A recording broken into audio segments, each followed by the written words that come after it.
நேரம் நல்ல நேரம் யூடியூப் சேனலுக்கு உங்களை அன்புடன் வரவேற்கின்றேன்.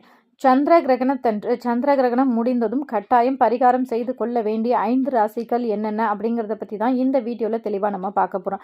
முதல்ல சந்திர கிரகணம் எப்போது அப்படின்னு பார்த்தீங்கன்னா, ஞாயிற்றுக்கிழமை இரவு 9:56 மணிக்கு ஆரம்பித்து திங்கட்கிழமை அதிகாலை 1:26 வரைக்குமே நமக்கு சந்திர கிரகணம் இருக்குது. இந்த சந்திர கிரகணத்தினால ஒரு 5 ராசிக்காரர்கள் பாதிப்படைகிறார்கள்.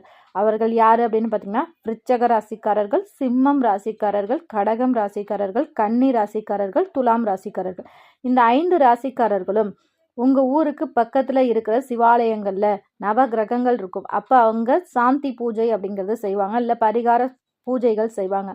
அந்த பூஜைகளில் உங்கள் பெயர் சொல்லி அதில் நீங்கள் கலந்துக்கிட்டு உங்கள் பெயரில் ஒரு அர்ச்சனை செய்து கொண்டால் கண்டிப்பாக இதனால் ஏற்படும் தோஷங்கள் அனைத்தும் உங்களை விட்டு விலகும். இதுலேயும் குறிப்பாக கடக ராசிக்காரர்கள், சிம்ம ராசிக்காரர்களுக்கு தேவையில்லாத மனக்குழப்பம், அலைச்சல் ஏற்படும். அதனால் சற்று கவனமாக இருங்கள். இது போன்ற நல்ல நல்ல ஆன்மீக தகவல்களுக்கு மறக்காமல் நம்ம சேனலை சப்ஸ்கிரைப் பண்ணி வச்சுக்கோங்க. நன்றி, வணக்கம்.